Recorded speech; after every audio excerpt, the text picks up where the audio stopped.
The rope creaked as it tightened around Samuel Whitaker's neck.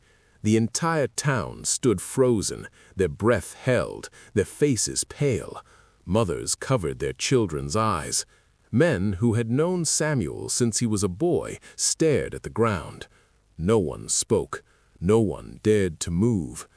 The judge raised his hand, but before he could speak, a woman screamed. "She helped him!" the woman cried, pointing through the crowd. "She knew! She always knew!" Every head turned. A young girl stood there, shaking so badly she could barely stand. Her name was Elizabeth Carter. She was only 14. Her hands were stained with dried blood that would not wash away. The crowd gasped. Some stepped back as if she carried a sickness. The judge looked stunned. The sheriff swallowed hard. "What do you mean she knew?" the judge asked. Elizabeth opened her mouth, but no sound came out. Tears ran down her face. She looked at Samuel on the platform. He did not look back at her. Then the sheriff leaned in close to the judge and whispered something that made the judge's face change completely. His mouth went dry. His eyes widened. The judge slammed his gavel down. "Stop this execution!" he shouted. The crowd erupted into noise. People shouted. People cried. The rope was loosened just as Samuel's feet began to slip. What the sheriff had just revealed would shock the colony, destroy trusted families, and force lawmakers to change the law forever. But none of this had started on the gallows. It had started years earlier, in a quiet town where everyone thought they were safe. The town was called Brookhaven. In 1765, it was small and peaceful. Wooden houses lined a single dirt road. Chickens wandered freely. Children ran barefoot through fields. Church bells rang every Sunday morning, steady and calm. People trusted one another in Brookhaven. Doors were rarely locked. If someone fell sick, neighbors brought soup. If a barn burned, the whole town helped rebuild it. Samuel Whitaker was born there. He grew up smiling, helpful, and polite. He worked as an apprentice to his father, a respected cooper who made barrels for grain and cider. Samuel was strong, quiet, and known for his kindness. Elizabeth Carter came to Brookhaven when she was 9. Her parents had died of fever, and she was sent to live with her aunt, Margaret Hale. Margaret was strict but fair, and she ran a small sewing shop near the church. Elizabeth worked there during the day and slept in a small room behind the shop. At first, life was simple. Elizabeth went to church, helped customers, and tried to stay out of trouble. Samuel often stopped by the shop to deliver supplies or carry heavy bundles. He was kind to her. He spoke gently. He brought her small gifts, an apple, a ribbon, a carved wooden bird. Margaret noticed but said nothing. In Brookhaven, kindness was not questioned. Years passed. Then strange things began to happen. It started with whispers, a missing chicken, a broken fence, small things no one worried about. Then livestock began to disappear. A goat was found dead near the river, its throat cut. People said it was wolves, but there were no wolves near Brookhaven. One night, old Thomas Reed did not return home. He had gone to check his fields at dusk. By morning, his wife found his hat near the woods. His body was discovered 2 days later, hidden under branches. His injuries made no sense. He had not been robbed. Nothing was taken. The town held a meeting. Men argued. Some said it was bandits. Others said it was an accident. The sheriff at the time, Henry Caldwell, was uneasy. He had seen wounds like that before, back when he served in the militia, but he said nothing. Without proof, there was nothing he could do. Life continued, but fear settled in quietly. Elizabeth noticed changes in Samuel. He no longer smiled the same way. Sometimes she caught him staring, not at her face, but at her hands. Once she noticed scratches on his arms. When she asked, he said it was from work. Margaret became ill that winter. Elizabeth cared for her day and night. Samuel visited often, bringing herbs and firewood. He offered help when Margaret grew weaker. One night, Margaret pulled Elizabeth close and whispered, "Do not trust kindness too easily." Elizabeth did not understand. Margaret died 2 days later. Elizabeth was alone. The town helped her bury her aunt. Samuel stood beside her the whole time. He held her hand when she cried. He told her she was safe now. Soon after, Samuel offered her work at his father's shop, helping with cleaning and counting supplies. Elizabeth agreed. She needed the money. She trusted him. At first, everything seemed normal. Then Samuel began asking questions. He wanted to know when she slept, when she walked home, who she spoke to. He said he was only worried about her safety. One evening, Elizabeth stayed late to finish work. The sun went down. Samuel locked the door. That night changed everything. Elizabeth did not scream because she was too afraid. Samuel spoke calmly as if nothing was wrong. He told her she owed him, that he had protected her, that no one would believe her anyway. After that, Elizabeth stopped speaking much. She stopped looking people in the eye. The town noticed, but they assumed she was grieving. The crimes grew worse. Another man disappeared. Then a child. This time, the body was found near the creek. The injuries were brutal. The town could no longer look away. Sheriff Caldwell formed a watch. Men stayed up at night. They searched barns and woods. Fear ruled Brookhaven. Elizabeth knew something was wrong. She had seen Samuel late at night, leaving with tools he did not need for work. She noticed stains on his clothes that smelled like iron. She wanted to speak, but she was terrified. In 1765, the law did not protect girls like Elizabeth. A young girl's word meant little. Worse, Samuel had power. His father was respected. The town trusted him. One night, Samuel came to her room behind the old sewing shop where she had returned to live. He said, "I know you're scared, but remember, if I fall, you fall with me." Elizabeth realized then that she was trapped. Days later, Sheriff Caldwell finally found evidence, a bloodied knife buried near the Whitaker property. Samuel was arrested. The town was stunned. Elizabeth was questioned, but said nothing. The trial was quick, too quick. Samuel said he was innocent. He blamed strangers. He blamed the woods. The judge listened, but the evidence was strong. Samuel was sentenced to hang. The town believed justice had been done. But on the morning of the execution, as the rope tightened and the crowd watched, Elizabeth could no longer stay silent. Her scream cut through the air. And just as the execution stopped, just as the judge's face turned pale, Elizabeth collapsed to the ground as soldiers pushed through the crowd, holding something wrapped in cloth. When they opened it, blood spilled onto the dirt, and the crowd realized the crime was far worse than anyone had imagined.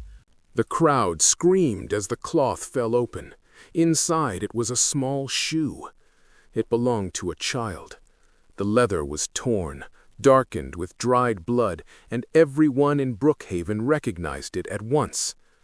It belonged to 9-year-old Daniel Price, the boy who had vanished 3 weeks earlier while walking home from the mill. Daniel's mother fell to her knees. Men turned away, unable to look. The sheriff felt his stomach twist. "This was found an hour ago," one of the soldiers said, "buried behind the old shed near the river." The judge stared at the shoe, then at Samuel Whitaker, who stood frozen on the platform.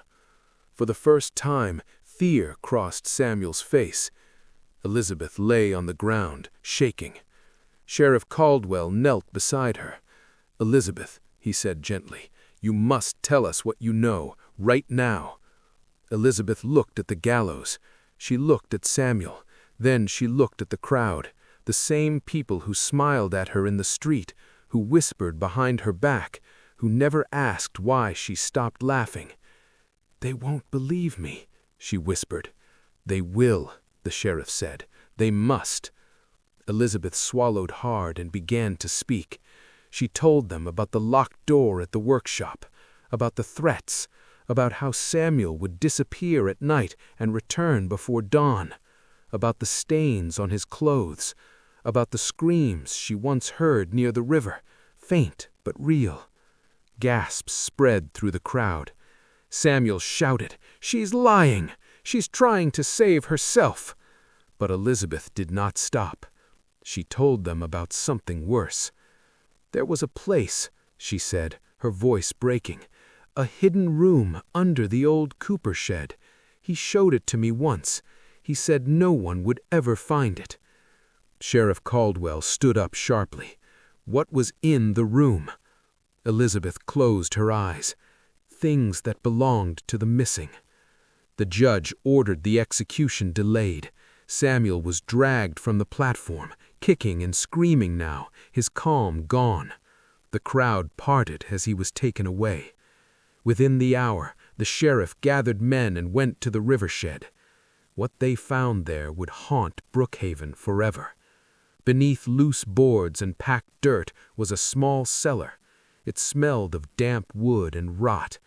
When the men forced it open, several stepped back in horror. Inside were personal items: a hat, a ribbon, a child's coat, tools stained dark brown, marks on the walls where someone had scratched desperately. One man vomited. Sheriff Caldwell felt cold all over. This was not one crime. This was many. By nightfall, the news spread beyond Brookhaven. Riders were sent to nearby towns. The colony demanded answers. Elizabeth was taken into protective custody. Women from the church stayed with her. Some wept when they looked at her. Others avoided her eyes. "She should have spoken sooner," someone whispered. Elizabeth heard it all. Samuel was questioned again and again. At first he denied everything. Then, when shown the items from the cellar, his shoulders slumped. "It was never supposed to go this far," he said quietly. "What?" the sheriff demanded. Samuel looked up slowly. "I knew the rules well. In Brookhaven, no one questioned a respected man. A girl's word meant nothing without witnesses. Children were believed to wander. Poor men were forgotten. He used that knowledge. When asked why, Samuel only said, 'Because I could.'" The confession shook the colony. But the real shock came when the court reviewed Elizabeth's role. Some officials argued that she had helped Samuel by staying silent, that she should be punished too. Elizabeth was brought before the judge days later. She stood alone, hands shaking, surrounded by men debating her fate as if she were not there. "She knew," one councilman said. "She said nothing." "She was threatened," another argued. "She was a child." The law was unclear. In 1765, there was no rule protecting victims forced into silence. There was no word for what Elizabeth had endured. The law saw only actions, not fear. The judge rubbed his temples. "If we punish her," he said slowly, "we punish every child too afraid to speak." But others disagreed. Outside the courthouse, the town was divided. Some demanded justice for the dead. Others felt shame for not seeing the signs. Elizabeth waited in a small room, staring at the floor. She thought of her aunt's warning, "Do not trust kindness too easily." The court delayed its decision. Samuel remained imprisoned. Elizabeth remained trapped between mercy and blame. Then, late one night, a guard came running. Samuel Whitaker was gone. His cell door stood open.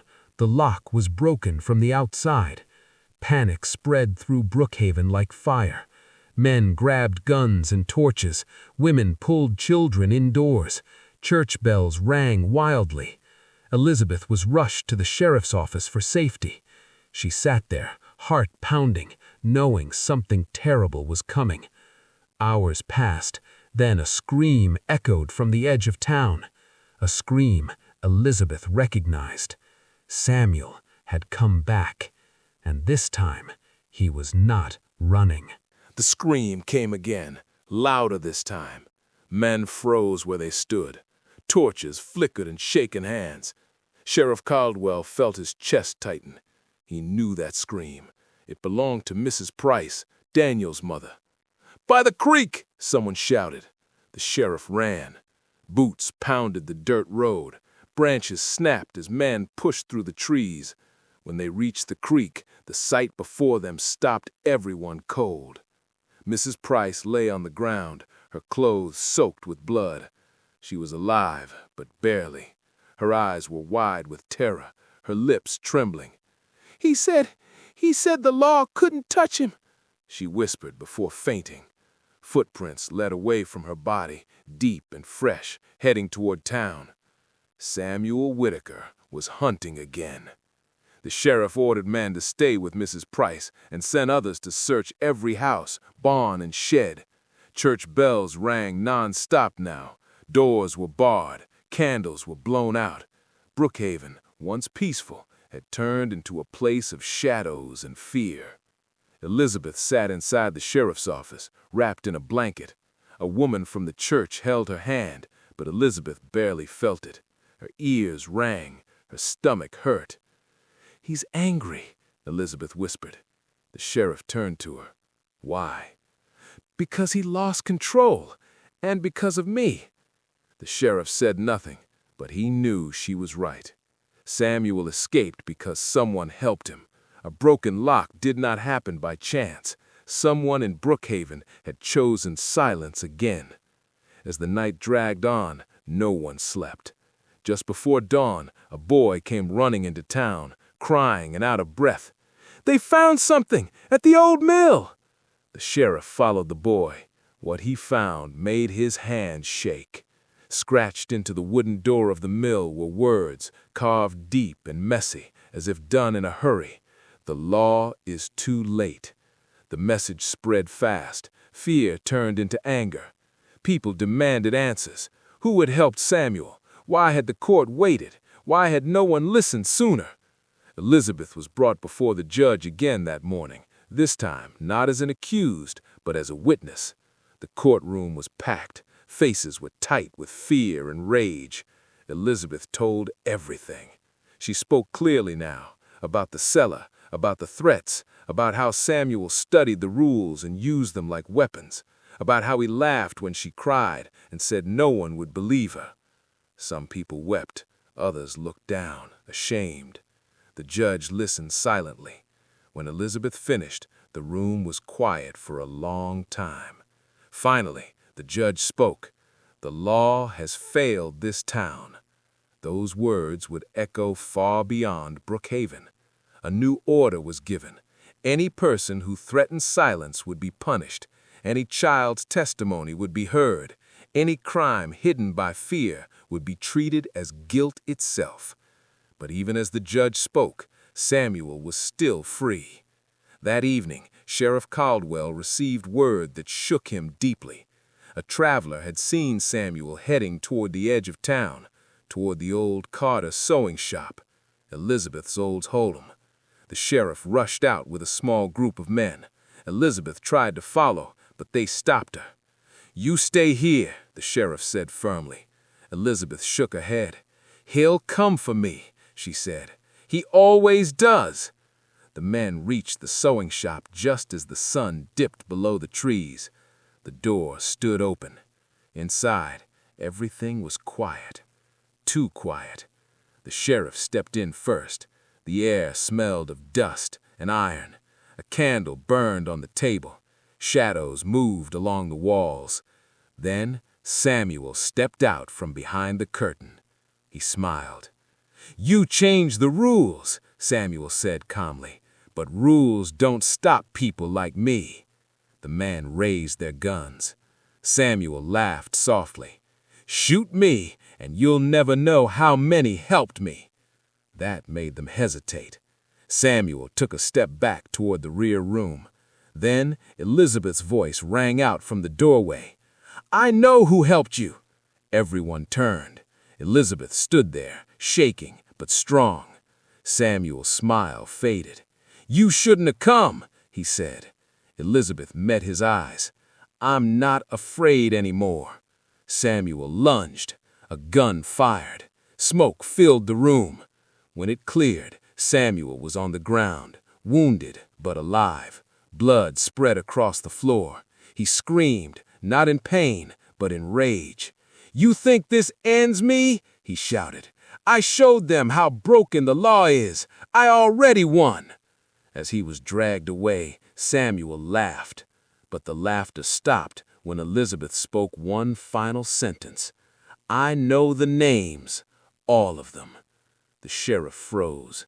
The town froze. Because if Elizabeth was telling the truth, then the evil in Brookhaven had not belonged to one man alone, and the law was about to face its greatest test yet. The room was silent. Elizabeth repeated, her voice steady now. Samuel stopped struggling. Sheriff Caldwell felt his heart pound. "What names, Elizabeth?" "The ones who helped him," she said. "The ones who looked away. The ones who unlocked doors and stayed quiet." Samuel's face twisted with rage.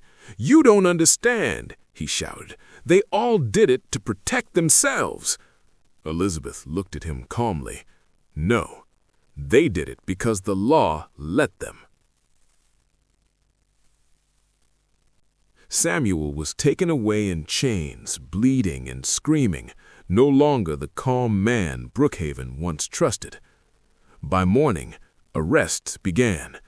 A guard who had taken a bribe, a neighbor who saw a child dragged away and said nothing, a merchant who destroyed evidence to protect his reputation. Each arrest sent shockwaves through the town. People realized the truth was worse than they imagined. The crime had not been hidden by darkness. It had been hidden by silence. Elizabeth testified again, this time before officials sent from outside the town. For the first time, she was not questioned like a suspect. She was listened to. The courtroom was filled with scribes writing every word. Lawmakers leaned forward as she spoke about fear, threats, and how the law had failed children and the powerless. "This is not just one town," one official said quietly. "This could happen anywhere."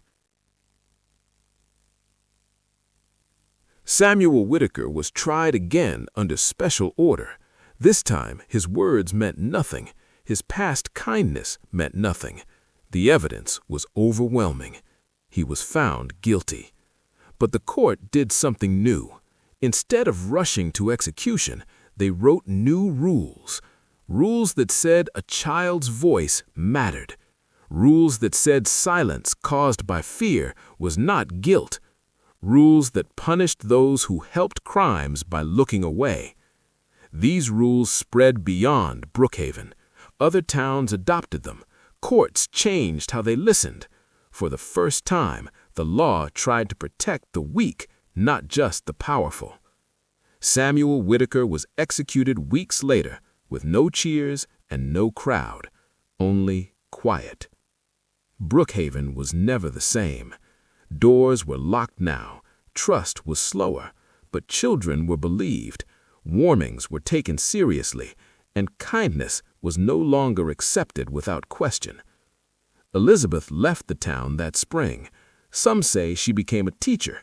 Others say she worked with courts to help other children speak. But everyone agreed on one thing. In 1765, a quiet town hid a crime so evil that it changed the law forever. And if Elizabeth had stayed silent one moment longer, it never would have.